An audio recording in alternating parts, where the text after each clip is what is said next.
Okay, so this is writing task 1 class. We have done reading section and listening section so far, and I hope you are practicing reading and listening section because practice makes one perfect, right? Okay, in IELTS we have two writing sections, writing task 1 and writing task 2. That means one section but two tasks, okay? Tongue slip. Now, from this class, we will learn writing task 1, and then after that we will go to writing task 2. In writing task 2 you need to write an essay, and in writing task 1 you are given certain visuals. For example, line graph, bar graph, pie chart, table, diagram, maps. Okay, so these are the visuals. You can be given one visual or two visuals, and you need to explain that visual. Okay, so we will focus in each visual. First of all, we will focus on line graph. We will take have some 9 or 10 classes on line graph, and after that we will move to bar graph, and after that pie chart, table, map, diagram. Okay, so this is how the class is structured. Now first of all, let me tell you, you have 1 hour time to do writing task 1 and writing task 2. So they will not divide the time in between. It's all up to you how much time you take for writing task 1 and writing task 2. So in a standard way, it is divided as 20 minutes for writing task 1 and 40 minutes for writing task 2. But it depends upon your competence. If you are very competent in writing task 2, you can take 25 minutes in writing task 1. But if you are very competent in writing task 1, you can spend only 15 minutes in writing task 1 and take 45 minutes for writing task 2. Okay, now uh, so this is a sample line graph question. This is just a sample. This is not a line graph that actually appeared in your exam. Actually the line graphs looks like this. Okay, so these are the real line graphs that you may face in your examination. But first of all, before talking about these line graphs, we will go through the basics of how to describe a line graph. Now if I ask you, if for example you are given this line graph and you are asked to describe this line graph, now how will you do that? First of all, you just need to observe the graph. What is it about? It is about number of arrests per year for using illegal drugs, right? And there are certain dates from 1991, 1992, 1993 to 2005. And these numbers are number of arrests per year. Okay, so this is a line graph that you need to uh, discuss or explain or write about.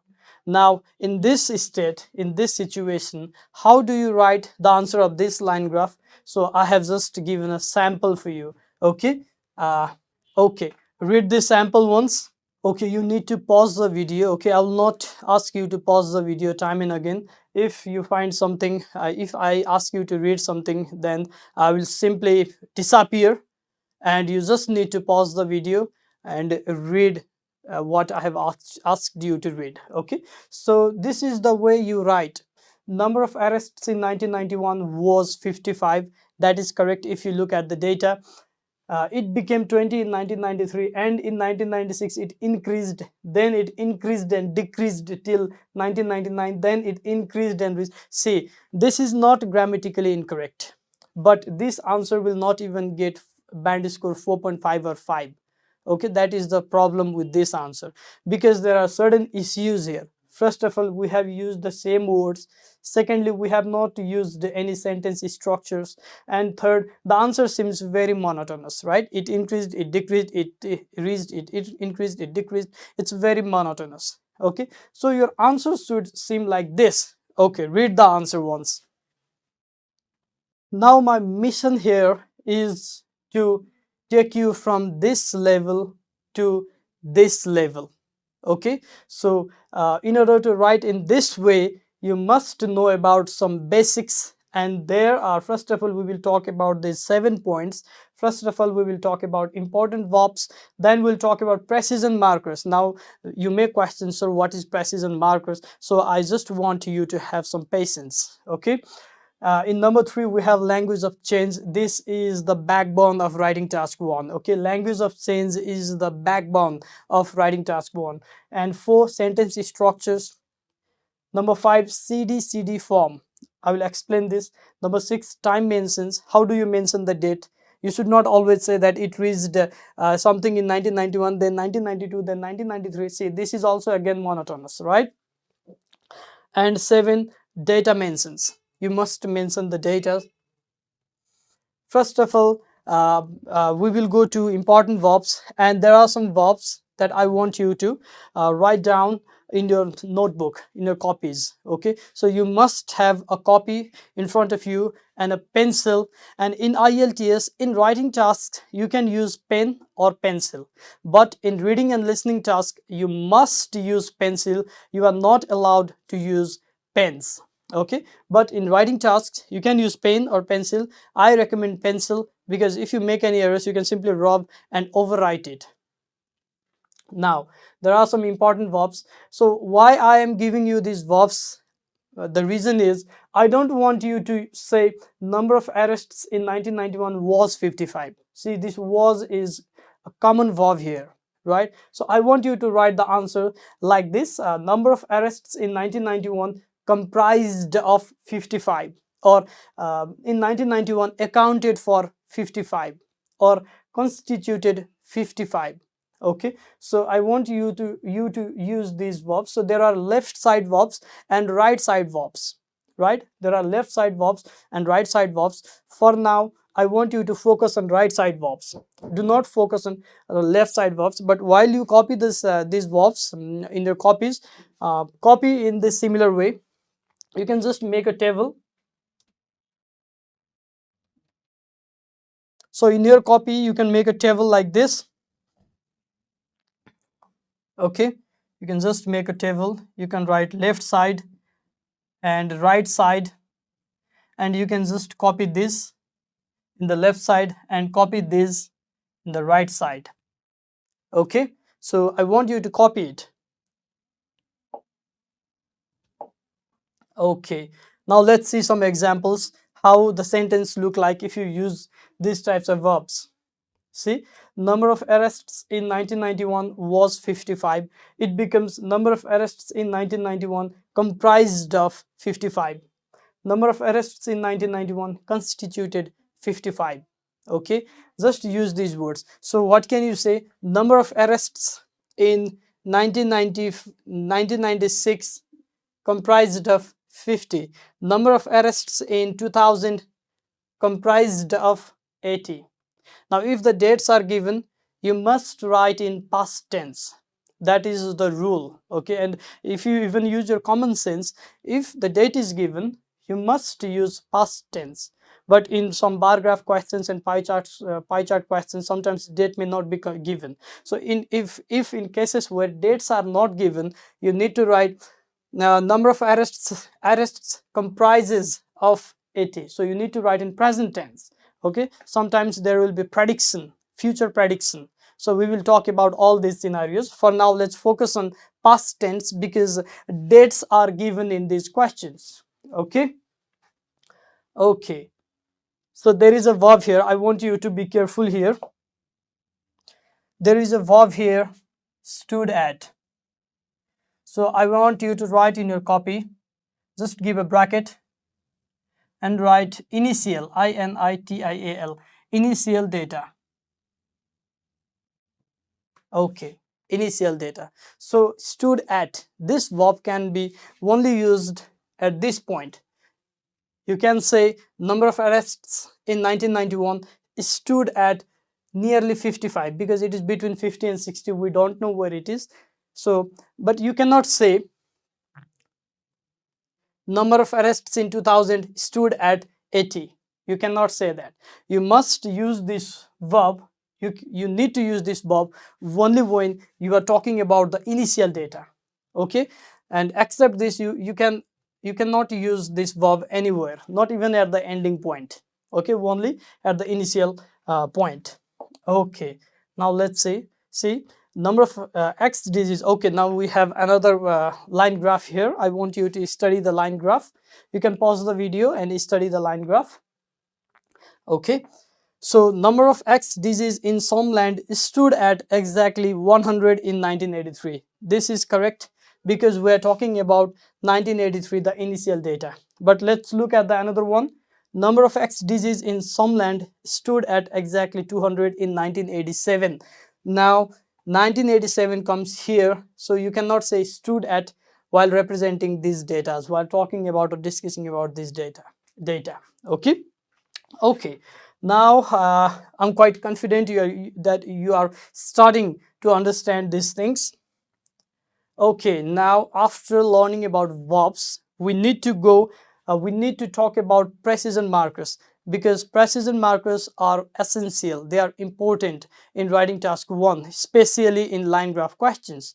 Okay, now what does the meaning precision markers? What does this mean?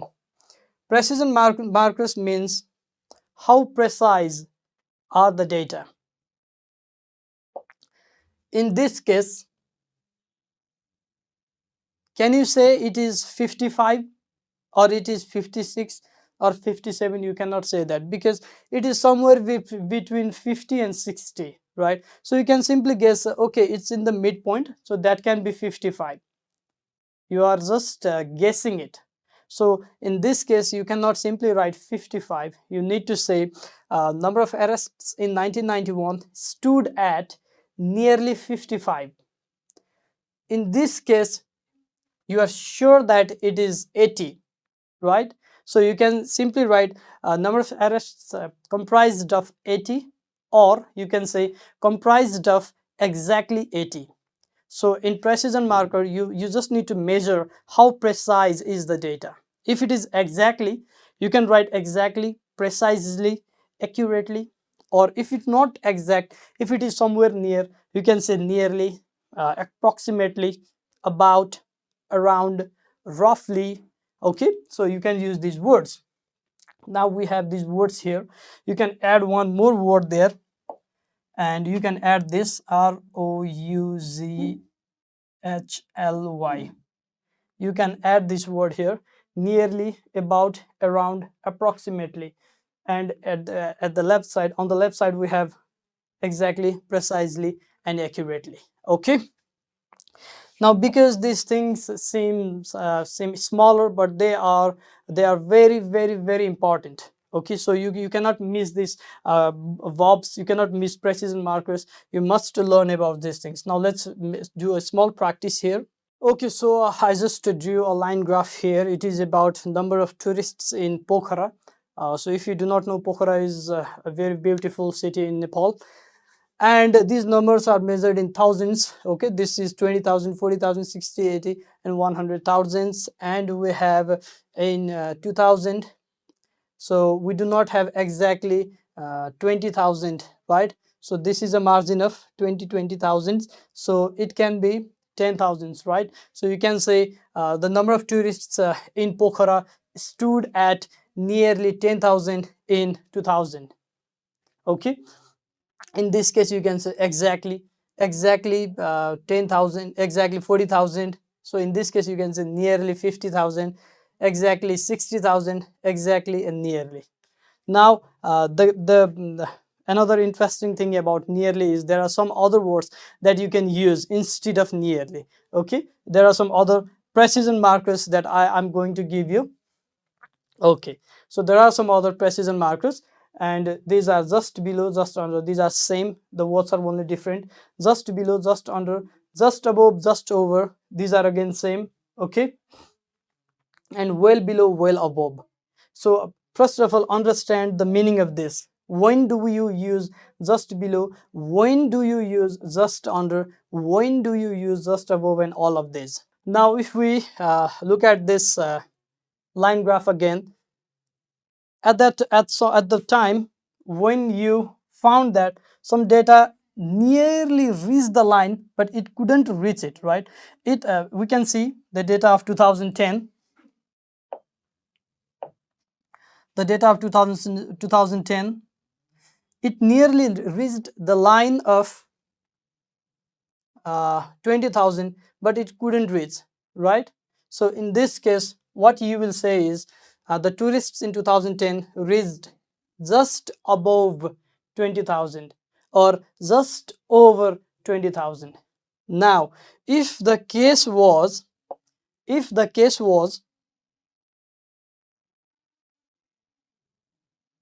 like this, if the case was this, then you could have written the tourists in Pokhara reached just below 20,000 in 2010.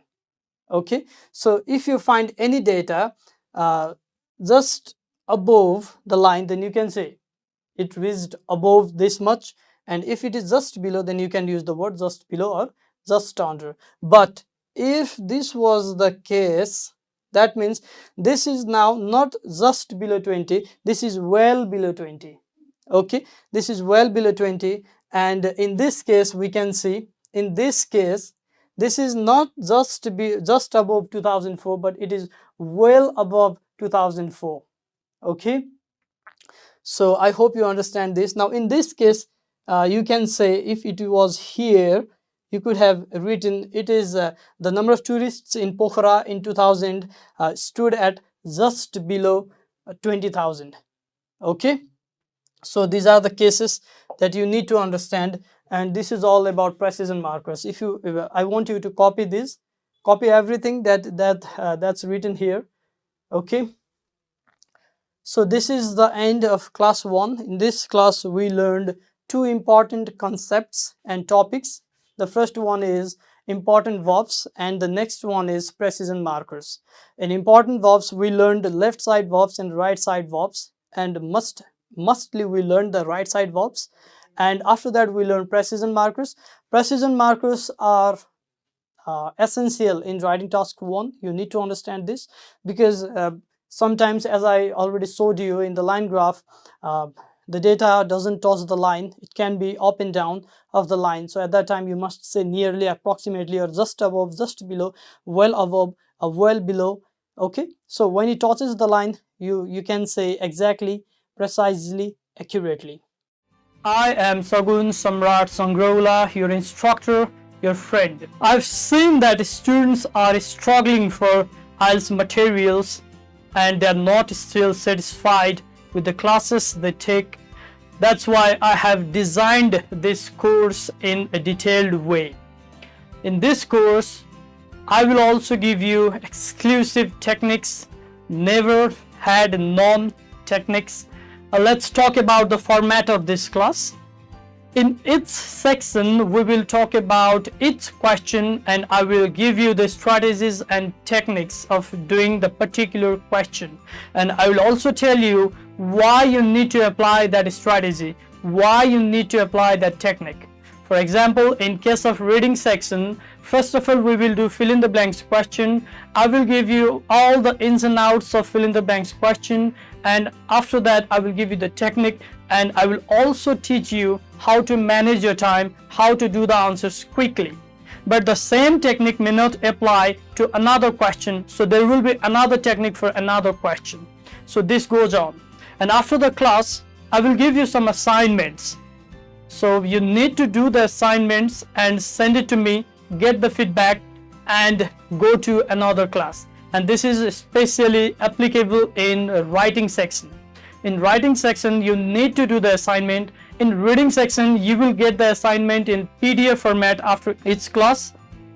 So we will learn and we will practice. We will learn and we will practice again. This is the format of the class.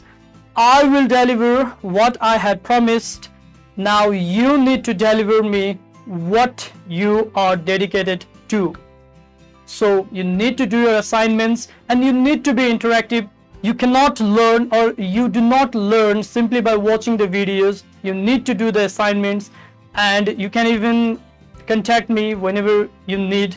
Okay, so thank you so much. Enjoy the course, enjoy IELTS. Happy IELTS.